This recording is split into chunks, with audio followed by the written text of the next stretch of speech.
नमस्कार, हिमाचल प्रदेश का बुलेटिन लेकर मैं हूं आपके साथ संदीप निरंजन सरकार। हिमाचल प्रदेश के जिला सिरमौर के ट्रांस गिरिपार इलाके के हाटी समुदाय को अनुसूचित जनजाति का दर्जा दिया गया है। इसको लेकर पहले संसद के दोनों सदनों से बिल पास हुआ, जिसके बाद राष्ट्रपति द्रौपदी मुर्मू के हस्ताक्षरों के बाद हाटी समुदाय को अनुसूचित जनजाति का दर्जा देने की अधिसूचना जारी हुई। लेकिन अब इसको लेकर गिरिपार क्षेत्र के अनुसूचित जाति के लोगों ने आपत्ति जताते हुए हिमाचल हाईकोर्ट में सिविल याचिका पेश की है, जिसके बाद उच्च न्यायालय की ओर से केंद्र और राज्य सरकार को इस बात के लिए नोटिस भी भेजे गए हैं। वहीं हिमाचल प्रदेश सरकार में उद्योग मंत्री और सिरमौर से विधायक हर्षवर्धन चौहान ने इस बारे में जानकारी देते हुए बताया कि राष्ट्रपति की अधिसूचना के बाद ट्रांसगिरी के भारतीय समुदाय को अनुसूचित जनजाति का दर्जा दिया गया।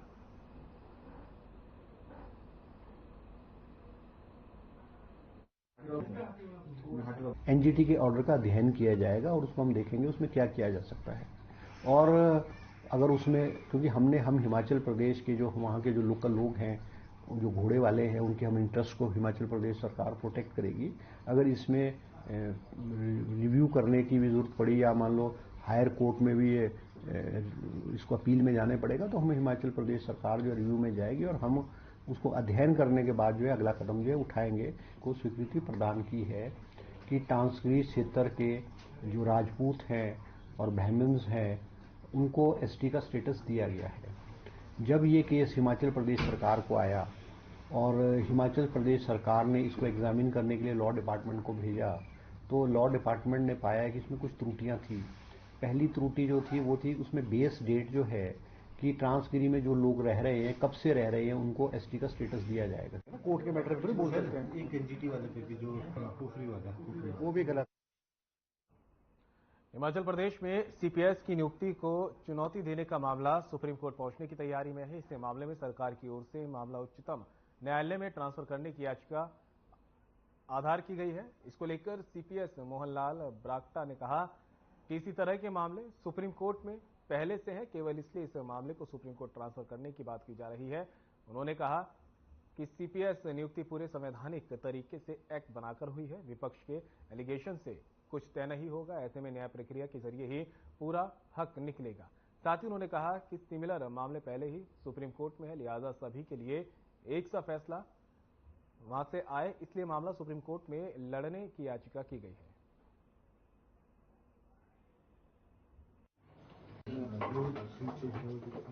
सीपीएस मामला जो सुप्रीम कोर्ट में लिया है उसमें ऐसा कुछ नहीं। उसमें यह है कि भाई similar matter already supreme court में पेंडिंग है दूसरे प्रदेशों के, तो इसलिए अपना डालियो ट्रांसफर किया, ऐसा कुछ नहीं है। तो भी ताकि सारे क्लब करके सभी मैटर जो है सुप्रीम कोर्ट सुने, ताकि एक जैसा फैसला हो। इसमें ज्यादा ऐसा कुछ नहीं है। सीपीएस की जो नियुक्ति की गई है उसमें जो है बाकायदा एक्ट बन के प्रॉपर उसमें हुई है। बाकी तो चलो जब मैटर सब जुडिस है तो चलो जो कोर्ट का फैसला हो वो तो आपको भी पता ही है, वो तो सबको मान्य होता है।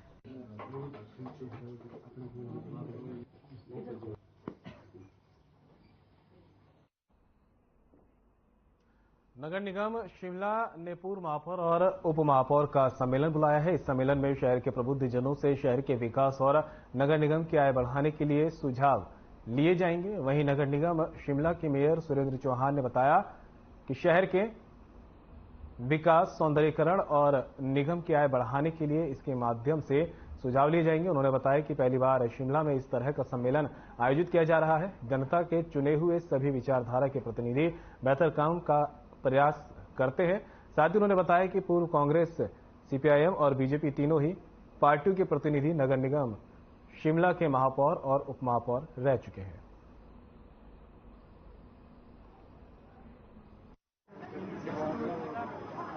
एक नई पहल मैंने कोशिश की, एक नई पहल करने की, एक किस तरह से हमारे जो एक्स मेयर और डिप्टी मेयर या नगर निगम शिमला में जिन्होंने अपनी सेवाएं दी और अलग अलग पार्टी से, चाहे कांग्रेस, बीजेपी, सीपीएम, सभी लोगों ने यहाँ पे अपने अपने लेवल पे काम किया है। तो उसी संदर्भ में मैंने एक महसूस किया कि एक उनका एक अपना एक्सपीरियंस रहा है, किस तरह की कठिनाइयां, किस तरह की परेशानियां, किस तरह की दिक्कतें उनको आई और किस तरह का वो सुझाव के तौर पर भी मैंने उनको लिया है कि आप अपने सुझाव उनको रख सकते हैं।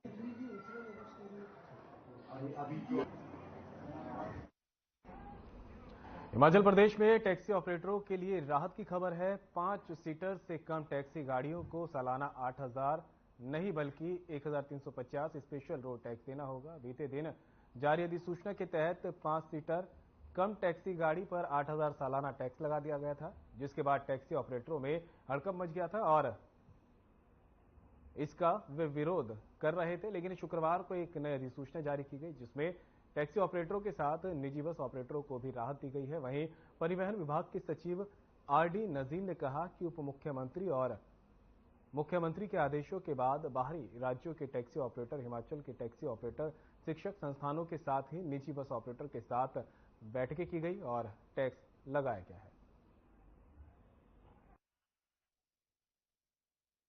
एवरीबडी हम लोग कॉन्फिडेंस में लेकर हम नया नोटिफिकेशन किया and this notification is very simple and we have reduced the cost. Himachal के अंदर those who are registered in Himachal महीने में ऑटो रिक्शा साल में ही 300 रुपया या 350 रुपया देना है और टैक्सीज भी 1300 या बड़े टैक्सीज भी 2500 ही साल में देना है। सो आई डोंट नो क्यों कंफ्यूजन है, शायद वो लोग रॉन्ग शेड्यूल देख लिया।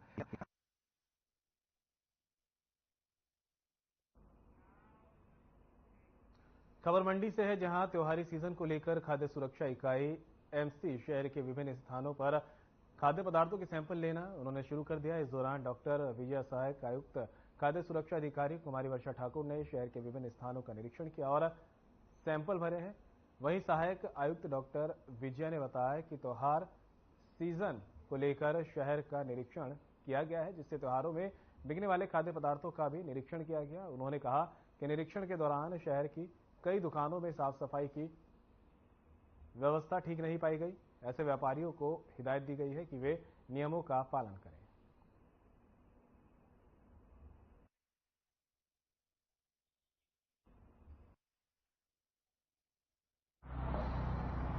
आगामी फेस्टिवल सीजन को ध्यान में रखते हुए हमने शहर में, मंडी शहर में स्पेशल ड्राइव चलाई है, जिसमें त्योहारी सीजन को लेके जो भी मिठाइयाँ या मीठा जो भी है या दूध से बने पदार्थ, इनके ऊपर हमारी स्पेशल ड्राइव चली हुई है। साथ ही हमने जागरूकता अभियान भी छेड़ा है, जिसमें हम लोगों को अवेयर कर रहे हैं कि किस तरह फेस्टिवल सीजन में एक अच्छे और बेहतरीन क्वालिटी का खाद्य पदार्थ जो है वो ले सकते हैं।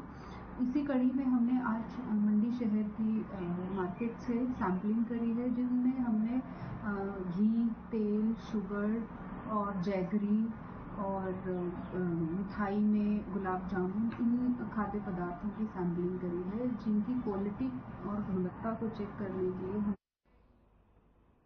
पर्यटन और खेल नगरी के रूप में देश दुनिया में पहचान बनाने वाला धर्मशाला लगातार इंटरनेशनल इवेंट का गवाह बन रहा है। बता दें कि वनडे क्रिकेट वर्ल्ड कप में दुनिया के 8 देशों की टीमों की मेजबानी के बाद धर्मशाला पहली बार पैराग्लाइडिंग प्री वर्ल्ड कप की मेजबानी के लिए तैयार हो रहा है।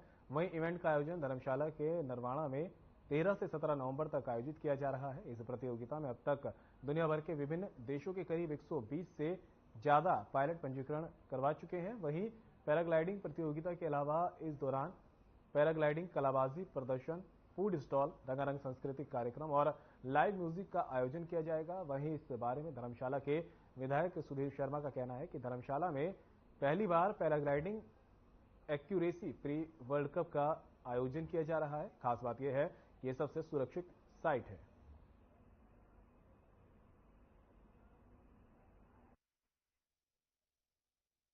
बहुत ही हर्ष का विषय है कि धर्मशाला में पहली बार पैराग्लाइडिंग एक्यूरेसी कप होने जा रहा है, जो कि 13 नवंबर से 17 नवंबर तक चलेगा। धौलाधार पैराग्लाइडिंग एक्यूरेसी कप 2023 और नरवाणा में पहली बार हो रहा है। मेरी आयोजकों को बहुत बहुत शुभकामनाएं हैं और हमारा प्रयास रहेगा कि इस एक्यूरेसी कप के माध्यम से धर्मशाला न केवल पर्यटन बल्कि एडवेंचर स्पोर्ट्स में भी उभर कर आगे आए।